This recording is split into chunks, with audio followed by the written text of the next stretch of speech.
ஆச்சி Royal gulab jamun packs ஒன்று வாங்கினால் ஒன்று இலவசம். Indian Princess, the exclusive store for women. Fashion starts from 399 only with 27 outlets across Tamil Nadu. Visit your nearest store today.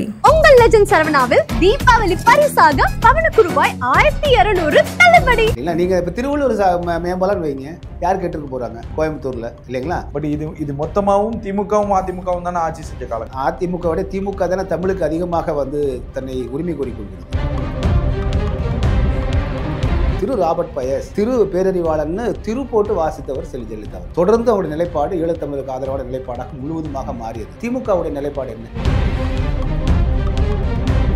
தமிழர் இருக்கிற உணர்வோடு இவர்கள் எடப்பாடி பழனிசாமி உள்ளது அதிமுக இருக்கு. அது அரசியலுக்காக கூட இருக்கலாம், திமுகவின் போட்டி அரசியலுக்காக கூட அவங்க இருக்கலாம். ஆனா அவங்க அதை செய்யறாங்க, இவங்க அதையும் செய்யலங்கிற மாதிரி தான். அதுதான் ஒரு கண் தொடைப்புக்காக திமுக செய்தா அப்படிங்கிறது உங்களுடைய தமிழ் வாழ்க என்று சொல்றாங்க. ஆனால் அடிப்படையில் தமிழை வாழ வைப்பது, தமிழர்களை வாழ வைப்பதுங்கிற அது இல்லை. நான் என்ன சொல்றேன்னா, ஏதாவது ஒரு இடத்துக்கு நீங்க பெயர் வைங்க வேண்டாம்னு சொல்லுங்க. ஏதாவது ஒரு முக்கியமான ஒன்றுக்கு பெயர் வைங்க. இல்லை நீங்க எல்லா இடங்கள்லையுமே நீங்க வந்து பெரியார் பெயர் மட்டும்தான் இருக்கணும், கலைஞர் கருணாநிதி பேருந்து நிலையங்களாக இருக்கணும். நீங்க நல்ல வேளை ரயில் நிலையத்துக்கு வந்து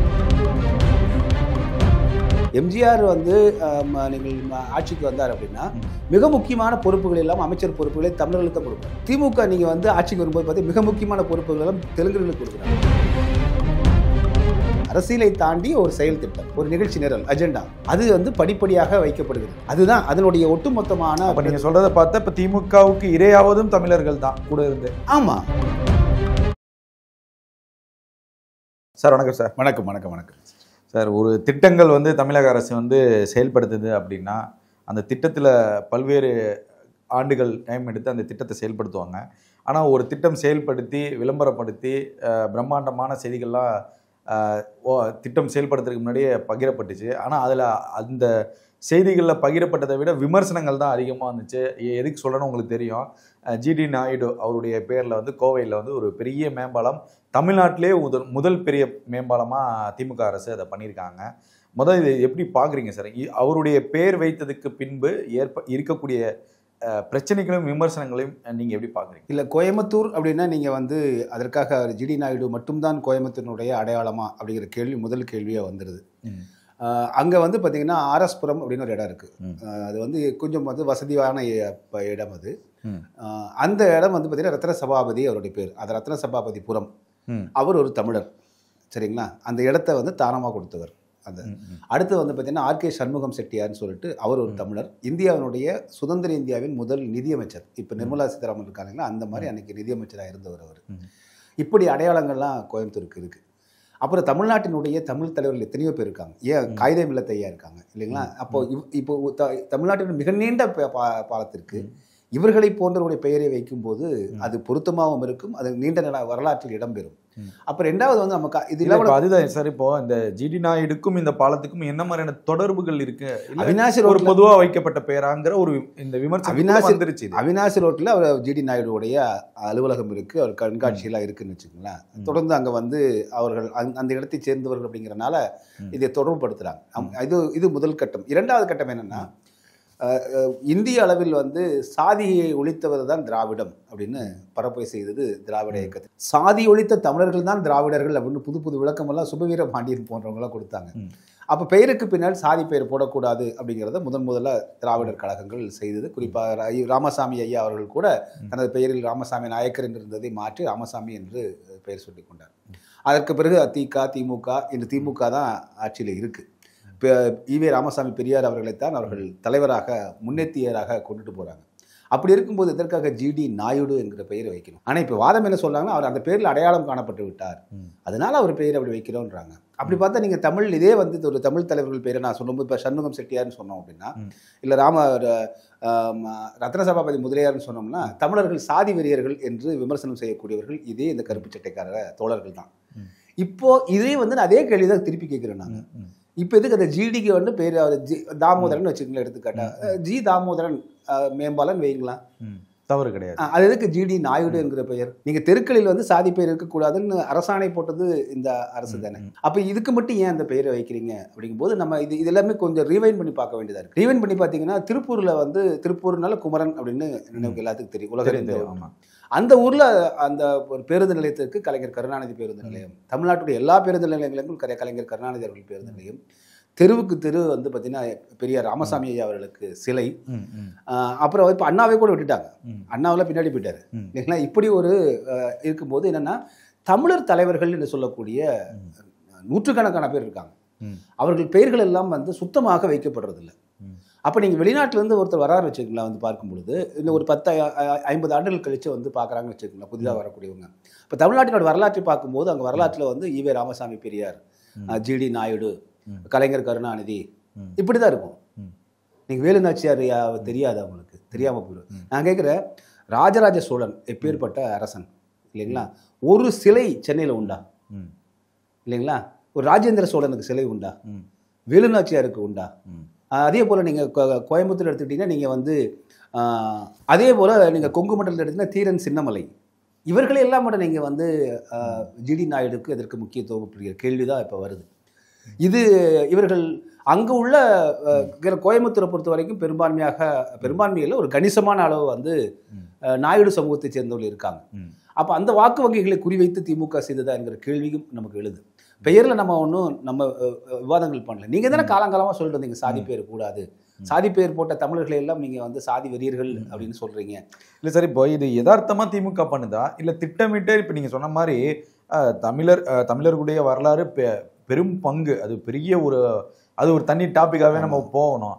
இப்போ அதை தாழ்ந்து இப்போ இந்த விமர்சனங்களை பார்க்குறப்ப திமுக ஏதோ திட்டமிட்டு தமிழர்களுக்கு துரோகம் இணைப்பது போல, தமிழருடைய தலைவர்களுடைய வரலாற்றை மறைப்பது போல ஒரு விமர்சனங்கள் பார்க்கப்படுது. இது திட்டமிட்டு நடக்குதா இல்லை யதார்த்தமாக அவங்க செய்கிறது இந்த மாதிரி விமர்சனத்துக்கு ஆளாகுதாங்கிறது தான் ஒரு கேள்வியாக இருக்குது. இல்லை, நீங்கள் அப்படி அதுதான் சொன்ன பின்னோக்கி நம்ம பார்த்தோம்னு வச்சுக்கோங்களேன். திமுகனுடைய தொடர்ச்சியான இதெல்லாம் வந்து பார்த்தீங்க அப்படின்னா நம்ம பின்னோக்கி பார்த்தோம்னா திமுகனுடைய வரலாறுகளை நம்ம பார்த்தோம்னா தொடக்கத்திலிருந்து பார்த்தோம் அப்படின்னா தமிழர் தலைவர்கள் அப்படிங்கிறதுல அவர்கள் எந்த முக்கியத்துவமே கொடுக்கல.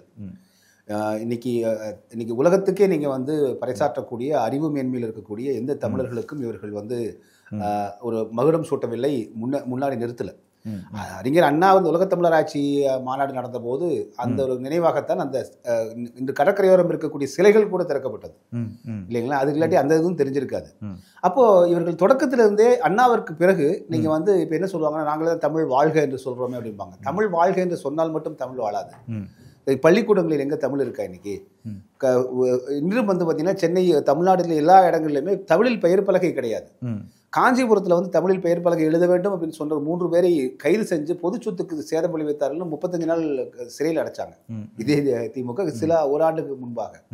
அப்போ தமிழர்னு பேசினாலே இங்கே வந்து அவர்கள் ஒரு பயங்கரவாதிகளை தீவிரவாதிகளை பார்ப்பதை போல இந்த திராவிட இயக்கங்கள் தான் தொடர்ந்து வந்து இதை ஒரு முன் வச்சுட்டு வர்றாங்க.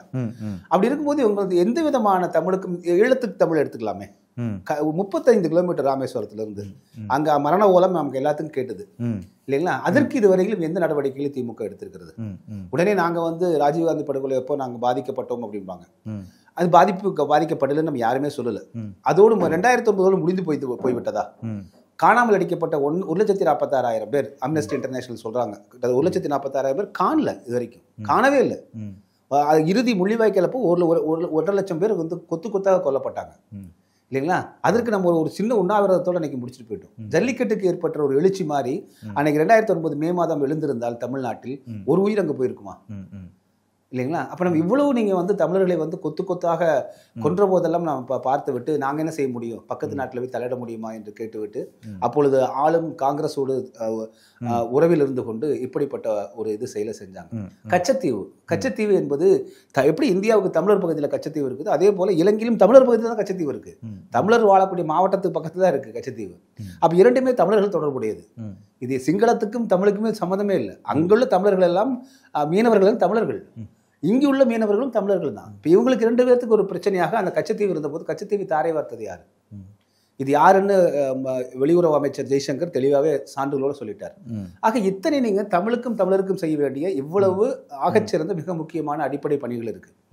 நீங்க ஒன்றும் இல்லை, இந்த தொன்பத்து வந்து பார்த்தீங்கன்னா கீழடி போல தமிழ்நாட்டில் 169 இடங்கள் இருக்கு. கீழடி போல எல்லாம் சின்ன சின்னதாக தோண்டி தோண்டி அப்படியே மூடி வச்சிருக்காங்க. இதுவுமே வந்து பார்த்தீங்கன்னா போன முறை அமர்நாத் ராமகிருஷ்ணாவை வந்து இந்திய தொல்லியல் துறை அனுப்புது. அவர் ரெண்டு கட்டம் ஆய்வு பண்ணுறாரு.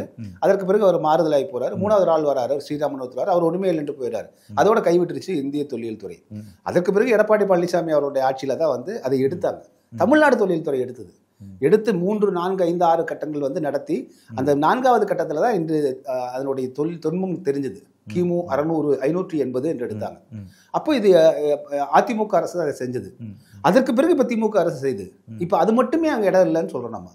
அதற்கு பிறகு அது பக்கத்திலேயே சிவகலைங்கிற இடத்துல எடுக்கப்பட்ட இரும்பு அதை கார்பன் டேட்டிங் பண்ணும்போது 5000 ஆண்டுகள். இது வெறும் கிமு 600 தான் கீழடி. 5000 ஆண்டுகள். அப்ப நீங்க என்ன பண்ணணும்னா 5000 போது இப்ப 2000 பின்னாடி 3000 அப்படி கிமு அப்படின்னா கிறிஸ்து பிறப்பதற்கு கீழடியோட நிப்பாட்டிட்டாங்க திமுக. அதுக்கு மட்டும்தான் விளம்பரம் தேடுறது, அதுக்கு மட்டும்தான் பப்ளிசிட்டி செய்யறது மாதிரி இல்லாம நீங்க கொடுமணல்ங்கிற இடம் இருக்கு. கொடுமணல்ல வந்து அது நொய்யல் ஆற்றங்கரையோட சென்னி பக்கத்தில் இருக்கக்கூடிய இடம், ஈரோடு சென்னிமலை அந்த இதுல 4000 ஆண்டுகளுக்கு முன்பு இங்க இருந்து ஸ்டீல் எக்ஸ்போர்ட் பண்ணியிருக்காங்க ரோமுக்கு. அதற்கு சான்றுகள் இருக்கு. நொய்யலாற்று வழியாவே கொண்டு போய் ஈரோட்ல நொய்யலாற்று வழியாவே அந்த இரும்பை கொண்டு போய் முசிறி துறைமுகம் போய் முசிறியிலிருந்து ரோமுக்கு போயிருக்கு. ரோமானிய நாணயங்கள் மூட்டையா உடுமல்பேட்டை பக்கத்தில் கிடைச்சிருக்கு. இது ரோமானிய சிற்பங்கள் எங்க இருக்கு. அப்போ பல்லாயிரம் ஆண்டு காலமாக இது ஒரு வணிக சமூகமாக இருந்திருக்குது. நம்ம இங்க குமரிக்கண்டத்துல தான் அப்படியே தெற்கு நோக்கி போனாங்கிற வரலாறு இருக்கு. அப்படி குமரிக்கண்டத்துல இருந்து தெற்கு நோக்கி வடக்கு நோக்கி போகல, வடக்கு இருந்தா தெற்கு நோக்கி வந்தாரு. பாலகிருஷ்ண ஐஏஎஸ் போன்ற பிற மொழியாளர்கள் உலக தமிழராட்சி தலைவராக வந்துட்டு பேசிட்டு இருக்காங்க. இல்ல சார், இப்போ 19 வந்து நம்ம வந்து இந்த 50 ஆண்டு திராவிட கால ஆட்சி முறைகள்ல வந்து எல்லா விஷயங்கள்லையுமே தமிழருடைய வரலாற்றை புறக்கணிச்சிட்டாங்கன்னு நம்ம ஏத்துக்க முடியாதுல்ல. ஒரு சில நீங்க சொன்ன மாதிரி ஒரு சில விஷயங்கள் எடுக்கலாம். பட் இது மொத்தமாகவும் திமுகவும் அதிமுகவும் தானே ஆட்சி செஞ்ச காலங்கள் இருக்கட்டும். நான் என்ன சொல்றேன்னா, அதிமுக விட திமுக தானே தமிழுக்கு அதிகமாக வந்து தன்னை உரிமை கோரிக்கொள்கிறது. நாங்க தான் வந்து திருவள்ளுவருக்கு சிலை வைத்தோம், நாங்கள் தான் வள்ளுவர் கோட்டம் கட்டினோம் அப்படின்னு உரிமை கோர்றது நீங்க தானே, அதிமுக இல்லையே. அப்ப அதனாலதான் அந்த அது நீங்க பெயர் வைப்பது யாரு இல்லைங்களா? நீங்க இப்ப திருவள்ளுவர் மேம்பாலன்னு வைங்க, யார் கேட்டுக்க போறாங்க கோயம்புத்தூர்ல இல்லைங்களா? அப்போ இது என்னன்னா தமிழ் சார்ந்த ஆய்வுகளில் அமர்ந்திருப்பவர்கள் திமுக வந்து உரிமை கோருதுன்னா அதுக்கு எதிராக இருக்கக்கூடிய பலம் எதிரணி வந்து பலம் இல்லைங்கிற மாதிரி எடுத்துக்கலாமா? பலமான தலைவர் அப்படி இல்லை, அவங்க தான் அதிகம் தமிழுக்காக. இதே ஜெயலலிதா அம்மாவோ இப்ப ஜெயலலிதா அம்மா இருந்திருந்தா இந்த கேள்விகளுக்கு அவங்க பதிலடி கொடுத்துருப்பாங்க. சரி, நான் இதே கேட்கிறேன், நீங்க கேட்கிற கேள்விக்கு நானே கேட்கிறேன். இப்ப எடுத்துக்காட்டா நீங்க வந்து ஜெயலலிதா அவர்கள் வந்து குறிப்பாக விடுதலை இயக்கம் இலங்கையில போராடிட்டு இருந்தது இல்லைங்களா? அதை பற்றி ஒரு எதிர்மறையான சிந்தனை தான் வச்சிருந்தாங்க. அவங்களோட நிலைப்பாடு வேற மாதிரி தான் இருந்தது. குறிப்பா ஈழத்துல போராடி கொண்டிருந்த அந்த விடுதலை இயக்கம் தொடர்பாக ஒரு எதிர்மறையான எண்ணங்கள் தான் ஜெயலலிதா விட்டது. காரணம் வன்முறை பயங்கரவாதம் அப்படிங்கிற இதுல அவங்க அந்த பார்வையில முதல்ல இருந்தாங்க. ஆனால் பாலச்சந்திரன் எல்லாம் இறந்ததுக்கு பிறகு அந்த பாலகன் இறந்ததை பார்த்தோம்னா அவங்க கொந்தளிச்சு அவர்கள் தன்னுடைய முடிவை மாற்றிக்கொண்டு சட்டமன்றத்தில் அங்கே நடந்தது இனப்படுகொலை, இனவழிப்பு என்று சொல்லி அதுக்கு ரெஃபரண்டம், ஒரு பொது வாக்கெடுப்பு நடத்த வேண்டும் அப்படின்னு தீர்மானம் போட்டாங்க. அதே போல ராஜீவ்காந்தி படுகொலையெல்லாம் ஒட்டுமொத்தமாக தமிழர்கள் எல்லாம் ஒரு தலைக்குனிவு ஏற்பட்டிருந்தது, இந்த மண்ணில் வந்து இறந்துட்டாரே அப்படின்ட்டு. அப்படிப்பட்ட நேரத்தில் வட இந்திய ஊடகங்கள்லாம் அந்த 7 பேர் தான் சிறையில் இருந்த 7 பேர் தான் கொலை செய்ததை போலவே சொல்லிட்டு இருந்தாங்க. ஆனால் அவர்கள் வந்து அவர்கள் நீதிமன்றம் சொல்றதுக்கு முன்னாடி ஊடகங்கள் தான் சொல்லிட்டாங்க. அப்படிப்பட்ட நிலையில சட்டமன்றத்தில் திருமதி நளினி, திருமுருகன், திரு ராபர்ட் பயஸ், திரு பேரறிவாளன்னு திரு போட்டு வாசித்தவர் ஜெயலலிதா அவர்கள்.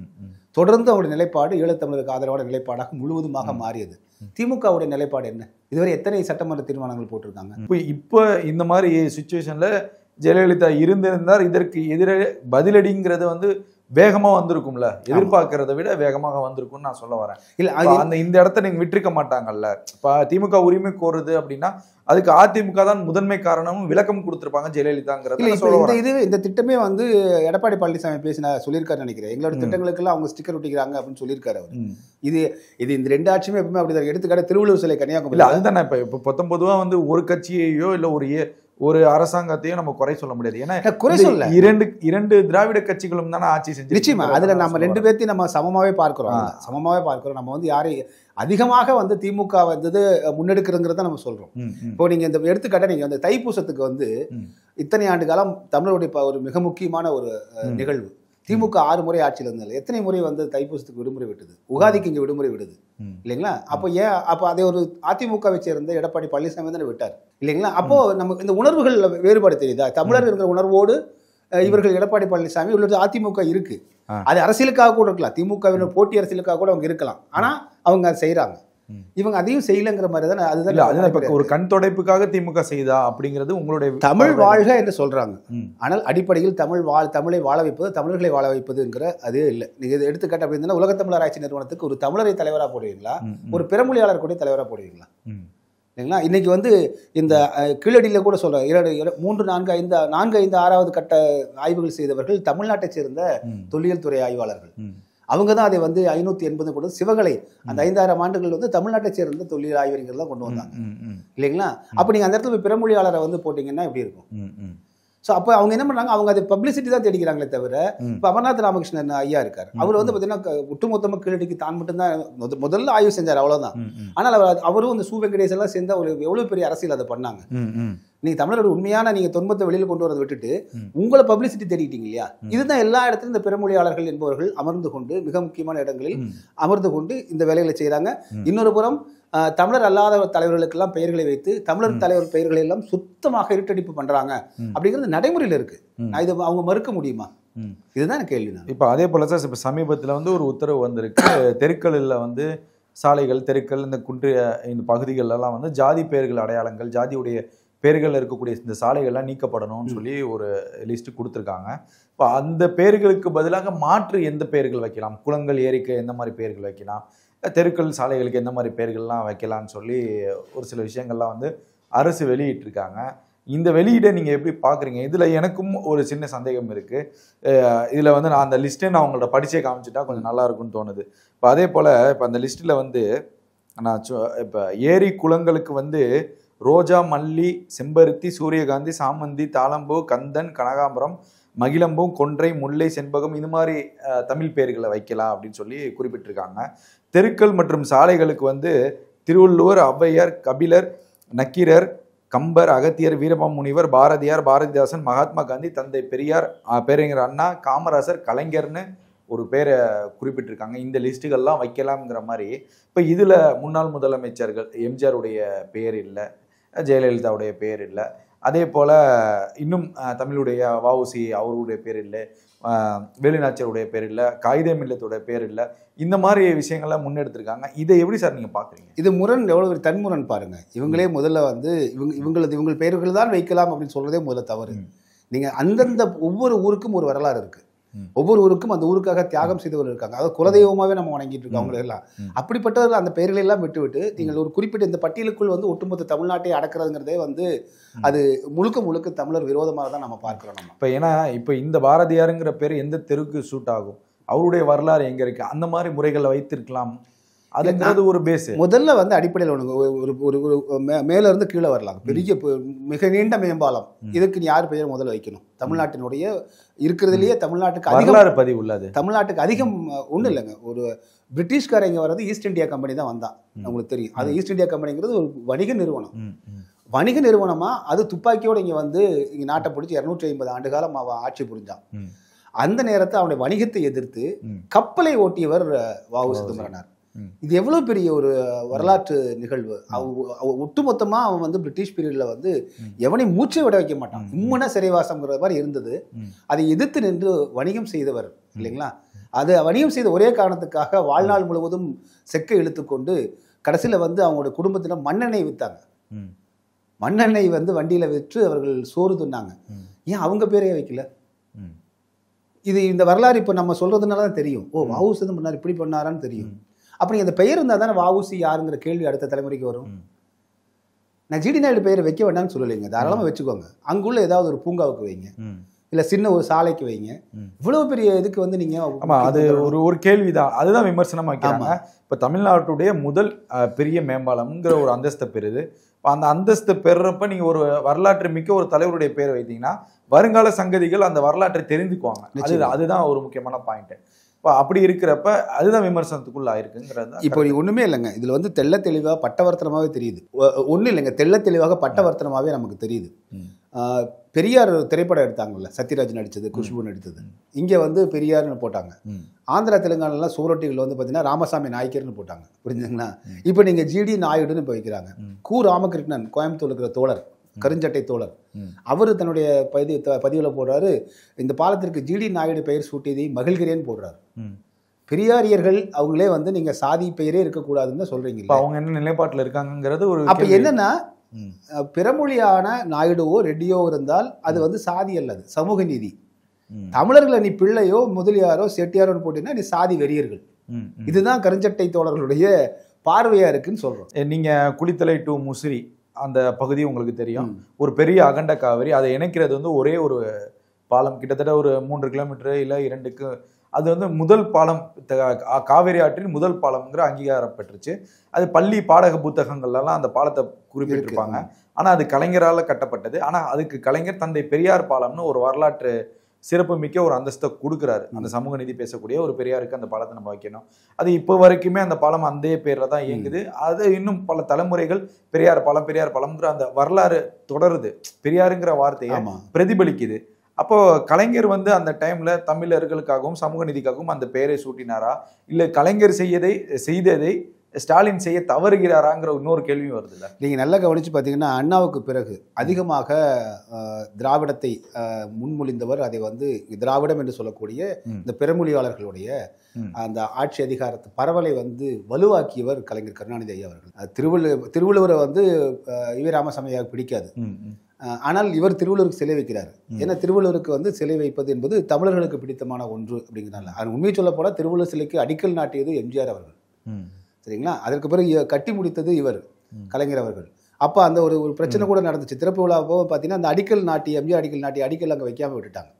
அப்புறம் அதிமுக காரங்களாம் அங்கே போராட்டம் பண்ணி அப்புறம் அடிக்கல் நாட்டி தான் அந்த அடிக்கலே தூக்கி வச்சு பண்ணாங்க. இப்படி கோயம்பேட்டிலேயே வந்து பார்த்தீங்கன்னா திமுக பீரியட்ல ஆரம்பிச்சாங்கன்னா அதிமுக பீரியட்ல முடியும், அதிமுக பீரியட்ல ஆரம்பிச்சா திமுக பீரியட் தமிழ்நாடு முழுவதும் ரெகுலர். ஆமா, இப்போ ஒன்றும் இல்லை, சென்னையில் அதிமுக வந்து கே நகர்னு பெயர் வைப்பாங்க, இவங்க வந்து கலைஞர் கருணாநிதி நகர்னு பெயர் வைப்பாங்க. இதெல்லாம் நம்ம பார்த்துருக்கோம், இந்த காமெடி எல்லாம் நம்ம தொடர்ந்து பார்த்துட்டு இருக்கோம். இன்னும் இருக்கு சென்னையில ஜெய நகருக்கு. ஆமா, அவங்க வந்து சில ஜெயலலிதா நகர்னு மாற்றுவாங்க. இதெல்லாம் நடந்துட்டு இருக்குன்னு வச்சுக்கோங்களேன். ஒரு சிறுபிள்ளைத்தனமாக இது இருக்குது. ஆனால் இன்னைக்கு சமூகம் அப்படி இல்லை. இன்னைக்கு வந்து இப்போ நம்ம ஒரு தெளிவாக கேட்குறோங்க. இப்போ ஆந்திராவிலேயோ தெலுங்கானாவிலேயோ கர்நாடகாவிலேயோ கேரளாவிலேயோ போயிட்டு நாம் இங்கே இருக்கக்கூடிய ஏதாவது ஒரு தலைவர் பேர் வைக்க முடியுமா? இல்லைங்களா? இங்கே இருக்கக்கூடிய ஒரு மூத்தவர் பேர் வைக்க முடியுமா? வைக்க முடியாது. அவங்க நேச்சுரலாகவே முடியாது. ஆனால் இங்கே வந்து நம்ம வந்து சர்வசாதாரணமாக இவர்கள் வந்து தமிழ்நாட்டை அவ்வளோ சுலபமாக எடுத்துக்கிறாங்களே, அதுதான் நமக்கு ஒரு வருத்தமான செய்தியாக இருக்கிறது. இல்லை சார், இப்போ நான் மேற்கோள் காட்டின மாதிரி அந்த பாலத்துக்கு பெரியார்னு பேர் வச்ச கருணாநிதி சரியான முறையில் பணிகளை செஞ்சாரா, இல்லை ஸ்டாலின் அதை தவற விடுறாராங்கிறதா நான் ரெண்டு பேருக்கும் நான் என்ன சொல்றேன்னா, ஏதாவது ஒரு இடத்துக்கு நீங்கள் பேர் வைங்க வேண்டாம்னு சொல்லலைங்க. ஏதாவது ஒரு முக்கியமான ஒன்றுக்கு பேர் வைங்க. இப்போ நீங்கள் பெரியார் பாலம் வச்சாருன்னா சரி, ரைட், வச்சுட்டாரு. அவருடைய கான்ட்ரிபியூஷன், ஒரு தமிழ்நாட்டுக்காக அவர் பங்களிப்பு, முதல் தொகுதி குளித்தலை தொகுதி வெற்றி பெற்றனால பங்களிப்புக்காக கொடுத்துட்டாரு நினைக்கலாம். நீங்கள் எல்லா இடங்கள்லையுமே நீங்கள் வந்து பெரியார் பெயர் மட்டும்தான் இருக்கணும், கலைஞர் கருணாநிதி பேருந்து நிலையங்களாக இருக்கணும். நீங்கள் நல்ல வேலை ரயில் நிலையத்துக்கு வந்து அதிமுகவில் வந்து எம்ஜிஆர், டாக்டர் புரட்சித் தலைவர் எம்ஜிஆர்னு பேர் வாங்கினாங்க. அதை தவிர இங்கே எம்ஜிஆரோட பெயர் இருக்கு தமிழ்நாட்டில். அவருடைய பெரிய கான்ட்ரிபியூஷன் கொடுத்தாருல. காமராசர் பெயர் எத்தனை இடத்துல இருக்கு? கக்கூசுக்கு எழுதுனாங்க கோயம்புத்தூர்ல காமராசர் கக்கூசுக்கு பெயர் வைக்கிறாங்க. காமராசர் பெயரை மேம்பாலத்துக்கு ஜிடி நாடு பெயர் வைக்கிறீங்க. அப்போ கேட்காம இருப்பாங்களா? கேட்க மாட்டாங்களா? இது ஒரு எல்லாத்துக்கும் வந்து உணர்வு வரும் தானே. அப்போ நீங்கள் தமிழர் தலைவர்களை நீங்கள் எந்த அளவுக்கு வச்சிருக்கீங்க அப்படின்னு தெரியுது. இதை விட என்ன வேணும் சான்று நமக்கு?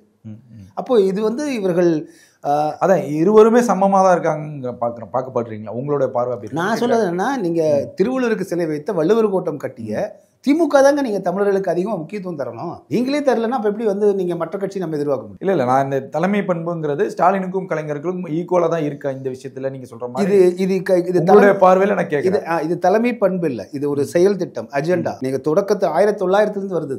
இன்னும் உங்களுக்கு சொல்றதுக்கு குறிப்பாக சொல்ல போனால் விநாயகம் அப்படின்னு இருந்தார். திருத்தணி காத்த விநாயகம் ஒரு சட்டமன்ற மாகாணத்து உறுப்பினராக இருந்தார். மாப்போசி ஐயாவும் அவரும் சேர்ந்து தான் வந்து தலைநகரம் நம்ம சென்னையவே காப்பாற்றினாங்க, திருத்தணியே நம்ம தமிழ்நாட்டோட சேர்த்தாங்க. அவர் சட்டமன்றத்தில் பதிவு செஞ்சிருக்காரு. என்ன சொல்லியிருக்காருன்னா, 1905 ஆண்டுகளிலிருந்து அந்த எல்லையோரம் இருந்து எங்களை எல்லாம் தெலுங்கர்களாக மாற்றி விட்டார்கள். ஆவணங்கள் பூரா தெலுங்குல மாற்றிட்டாங்க, பள்ளிக்கூடங்கள் தெலுங்கு ஆயிடுச்சு, மொழியும் தெலுங்குன்னே பதிவு பண்ணிட்டாங்க. அந்த பகுதியில் இருக்கக்கூடிய வன்னியர் தமிழ் சமூகத்தை சேர்ந்தவர்கள், முதலியார் சமூகத்தை சேர்ந்தவர்கள், செட்டியார் சமூகத்தை சேர்ந்தவர்கள், பறையர் பெருங்குடி மக்கள் எல்லாம் அவர்கள் தெலுங்கர்களாக மாற்றப்பட்டாங்க. அப்போ ஆவணங்கள்ல வந்து நீங்க தமிழர்களை தெலுங்கர்களாக மாற்றின நிகழ்வு எங்க பார்க்க முடியுமா? அப்ப அப்ப இருந்தே நீங்க வந்து இங்க ஒரு திராவிட மயமாக்க வேண்டும், இங்க ஒரு ஆட்சி அதிகாரத்துல அதிகமாக பிற மொழியாளர்கள் இருக்க வேண்டும், தங்களுடையதாக இருக்க வேண்டும்ங்கிற அந்த இதுல வந்து திமுக தான் முதல்ல முனைப்பா இருக்குன்னு சொல்ல வரேன். ஏன்னா இப்ப இந்த 9 அமைச்சர்களுங்க, நீங்க ரெப்ரசன்டேஷன் வந்து பாத்தீங்கன்னா ஹிந்துல வந்த ஒரு மொழிவாரியான மக்கள் கணக்கெடுப்பு வந்து இருக்கு.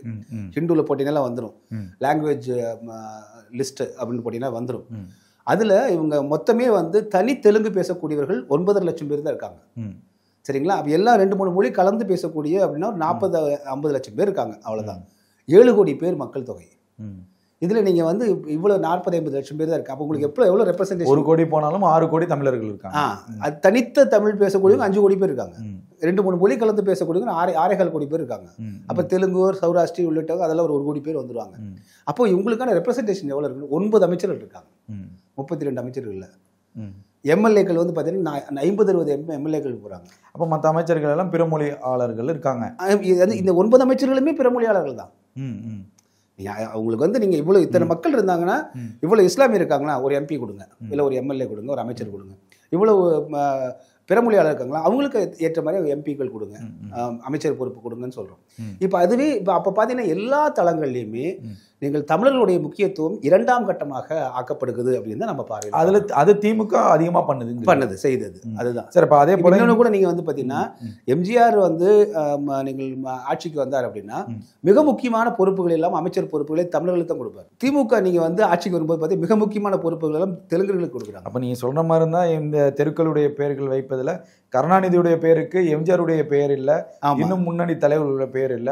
அதுக்கு இதே எடுத்துக்காட்டு போதும். இதை விட என்ன சான்று வேணும் உங்களுக்கு? இதுதான் நம்ம வந்து சொல்றோம். நீங்க வைக்க வேணாம்னு சொல்ல, எல்லாருமே இங்க வாழணுங்கிறதா எல்லாருடைய இன்பம். அப்ப நீங்க எல்லாத்துக்கும் பகிர்ந்து கொடுங்க. அதுதான் இப்ப இங்க எம்ஜிஆருடைய பெயர் இல்ல, அவரும் ஒரு முன்னாள் முதலமைச்சர், நிறைய விஷயங்களை நிறைய திட்டங்களை கொண்டு வந்திருக்காரு, நிறைய மக்களால் ரசிக்கப்பட்ட ஒரு தலைவர் எம்ஜிஆர், அது மறக்க முடியாது. இப்போ அதே போல நிறைய காகிதம் இல்லத்து, வேலுநாச்சியார், இன்னும் பல பேர் இருக்காங்க. இருந்தாலும் கருணாநிதிங்கிற அந்த பெயர் எல்லா திட்டங்களையும் எல்லா இடங்களிலும் அந்த பேரை பதிய வைக்க முனைப்புல வந்து திமுக இப்ப கையில் எடுத்திருக்கா? தொடர்ந்து இப்ப இல்ல, தொடர்ந்து தொடக்கத்திலிருந்தே செய்யறாங்க.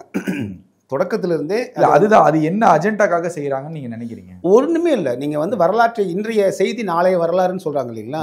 இது இன்றைய செய்தி நாளைய வரலாறு. இந்த 50 ஆண்டுகள் கழித்து வரும்போது நீங்கள் வந்து இப்போ வெளியிலேருந்து வந்து பார்க்கக்கூடியவங்க, இந்த தலைமுறை அடுத்தடுத்த தலைமுறை வந்து இப்போ எங்களை போன்றவர்களே நீங்க 50 வயசு ஆயிடுச்சு.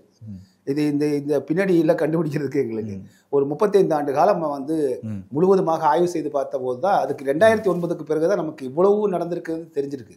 அப்போ எங்க திரும்பி பார்த்தா தமிழர்களே காணோம், திரும்பி பார்த்தா தமிழர் தலைவர்களை காணோம். அப்ப என்ன ஆச்சு? ஏன் வந்து அவங்க அப்ப வந்து இது அரசியலை நம்ம எடுத்துக்கவும் முடியாது. இது அரசியலை தாண்டியதுன்னு சொல்றேன். அரசியலை தாண்டி ஒரு செயல் திட்டம், ஒரு நிகழ்ச்சி நிரல், அஜெண்டா, அது வந்து படிப்படியாக வைக்கப்படுகிறது. அதுதான் அதனுடைய ஒட்டுமொத்தமான. அப்ப நீங்க சொல்றதை பார்த்தா இப்ப திமுகவுக்கு இரையாவதும் தமிழர்கள் தான் கூட இருந்து. ஆமா, அதுதான் இப்ப நடந்துட்டு இருக்கு. ஏன்னா இன்னைக்கு வந்து இப்போ அதில் பெரும்பான்மையாக இருக்கக்கூடியவர்கள் தமிழர்கள் தான் இருக்காங்க, சரிங்களா? அப்போ ஆனால் அமைச்சர் பொதுமக்கள் வந்து பார்த்தீங்கன்னா அவர்கள் அந்த மொழி சேர்ந்தவங்களா இருக்காங்க, அதை பார்க்குறோம். அப்போ நம்ம அப்போ ஒட்டுமொத்தமாக திரும்பி பார்த்தா தமிழர்களுடைய வரலாறை காணா, தமிழருடைய துன்பத்தை காணா. தமிழர்னு பேசுனா நம்மள ஒரு மாதிரியை மேலைங்களையும் பார்க்குறாங்க. அது தமிழ்நாட்டில் உட்காந்துக்கிட்டு அப்புறம் நீ தமிழர்னு எப்படி முடிவு பண்ணுன்னு கேட்குறாங்க கேள்வி இல்லையா? இது என்ன எவ்வளோ பெரிய விந்தையான வேடிக்கையான செயல்பாடு. இதெல்லாம் தமிழ்நாட்டில் தான் இப்படி ஒரு அடையாள குழப்பத்தை கொண்டு வந்தாங்க. தமிழர்களுக்கு திராவிட சாயம் முகமூடி மாட்டி விட்டுட்டு தமிழர்கள் இப்ப என்ன குழப்பத்தில் இருக்காங்க, இந்தியனா இல்ல தமிழனா திராவிடனாங்கிற குழப்பத்தை கொண்டு வந்து விட்டது யாரு? திமுக. பின்ன திராவிட இயக்கங்களும் அதை மிக அதிகமாக முழுமுனைப்போடு செய்தது திமுக. இப்போ அதே போல உங்களுடன் ஸ்டாலின்ங்கிற அந்த முகாம்கள்லாம் நடந்துச்சு, நிறைய இடங்கள்ல நடந்துட்டு இருக்கு. இப்போ ஒரு அரசு பள்ளியில ஒரு நாள் அந்த முகாம் நடப்பதற்காக அந்த அரசு பள்ளியை எடுத்துக்கிறாங்க. இப்போ அதுக்கான கேள்வியை வந்து பத்திரிகையாளர்கள் துரைமுருகன்ட்ட கேட்குறப்ப ஒரே நாள்ல எல்லா பாடங்களும் நடத்த போறாங்களா, அவர் எப்படி பேசுறாரு உங்களுக்கு தெரியும், நகைச்சுவையா நெக்கல் அந்த மாதிரி கலந்த மாதிரி இருக்கும் அப்படிங்கிற ஒரு பேச்சை அவர் பேசுறாரு. அதற்கு அண்ணாமலை போன்ற தலைவர்கள்லாம் வந்து கண்டனங்களை தெரிவிக்கிறாங்க. இப்போ விடுமுறை நாட்கள்ல பள்ளிகளை பயன்படுத்துவது தவறு இல்லை, ஆனா அதாவது பள்ளி நடக்கக்கூடிய நேரங்கள்ல பள்ளியை பயன்படுத்துவதுங்கிறது தவறு, அது எல்லாத்துக்குமே தெரிஞ்ச விஷயம் தான். ஆனா இவர் துரைமுருகன் இப்படி பேசுவதை நீங்க எப்படி பாக்குறீங்க? இல்லை, இது வந்து இந்த திட்டம் அருமையான திட்டங்க. உங்களுடன் ஸ்டாலின் திட்டம் நிச்சயமாக ஒரு அருமையான திட்டம். அதை நான் என்ன சொல்லியிருந்தேன்னா, 4.5 ஆண்டுகளாக நீங்கள் பண்ணியிருக்கலாமே. வாரம் ஒரு நாள் ஞாயிற்றுக்கிழமை பண்ணியிருந்தா கூட இன்னைக்கு நீங்கள் வந்து அந்த 46 சேவைகளாக 43 சேவைகள் ரூரல்லையும் அர்பன்லையும் அதை நீங்கள் 4.5 ஆண்டு காலமாக தொடர்ச்சியாக வாரந்தோறும் வச்சிருந்தேன்னா அது மிகப்பெரிய வெற்றியை கொடுத்துருக்கும்ல, நற்பெயரை கொடுத்துருக்கும் திமுகவிற்கு. கடைசியாக தேர்தலுக்கு 6 மாதத்துக்கு முன்னாடி போய் அங்கே கொடுக்குறாங்க. அங்கேயும் என்ன ஒரு சிங்கிள் விண்டோ சிஸ்டம் தான் அது. எல்லாமே நீங்கள் போய் அங்கே அப்ளிகேஷன் கொடுத்துடலாம். ஆனாலும் அதுக்கான நீங்கள் ஆவணங்களை நீங்கள் எடுத்து வந்து ஆகணும். அதுக்கப்புறம் நீங்கள் வெளியில் போய் தான் ஃபாலோ பண்ணணும் அந்த அலுவலகங்கள். அங்கேயே எல்லாமே செய்துவிட முடியாது. 2வது அதிகாரிகளோட எண்ணிக்கை. இப்போ வேலை பளு அதிகமாகவே இல்லையா அவங்களுக்கு? ரெவென்யூ டிபார்ட்மெண்ட் நினைக்கிறவங்க எல்லா துறை சேர்ந்தவங்க எல்லா துறையும் இருக்காங்க. ஏற்கனவே அவர்களுக்கு வந்து வேலைப்பளு அதிகம். அப்போ இவங்களுக்கு கொண்டு போய் கொடுக்கும்போது அது அப்போ அவ்வளோ சிறப்பாக நீங்கள் வந்து மக்களுக்கு அது வந்து பலன் கொடுத்ததாங்கிற கேள்வி இருக்குது. நல்ல திட்டம், அருமையான திட்டம். அதை என்ன சொல்லணும், தொடக்கத்திலிருந்தே செயல்படுத்தியிருக்கலாம். அப்புறம் அதிகாரிகளோடு கலந்து இந்த மாதிரி செய்யலாம், உங்களுக்கு வந்து முடியுமா, இல்லைன்னா உங்களுக்கு வாலண்டியர்ஸ் நாங்கள் வந்து காலேஜில் வந்து சொல்லி வந்து வாலண்டியர்ஸ் உங்களுக்கு தர்றோம், அவங்கள ட்ரெயின் பண்ணுங்க. இத்தனை அரசு கல்லூரிகள் இருக்குது. அரசு கல்லூரிகளில் வந்து ஒவ்வொரு அந்த ஊரில் ஒரு கல்லூரிகளில் ஒரு 50 பேர் எடுத்து வருவாய்த்துறை அதிகாரிகளை வைத்து பயிற்சி கொடுத்து இது போன்ற முகாம்களை நடத்தியிருந்தால் மிகப்பெரிய வெற்றியை கொடுத்துருக்கோம். ஏன் கடைசி நேரத்தில் வந்து இப்போ செஞ்சுட்டு நாங்கள் எல்லாமே செஞ்சுட்டோங்கிறது ஏன் கணக்கு காட்டுறீங்க அப்படிங்கிறத நமக்கு இதாக கேட்குது. அப்போ நீங்கள் அதனால இந்த மாதிரியான முன் திட்டமிடல் இல்லாமல் ஒரு சரியான ஒரு தெளிவான இது இல்லாதனால இவ்வளோ குழப்பங்கள் விமர்சனங்கள் வருதுன்னு சொல்கிறேன். சரி, பொறுத்திருந்து பார்ப்போம் சார். பல்வேறு கேள்விக்கு பதில் தவிர நன்றி. நன்றி, வணக்கம்.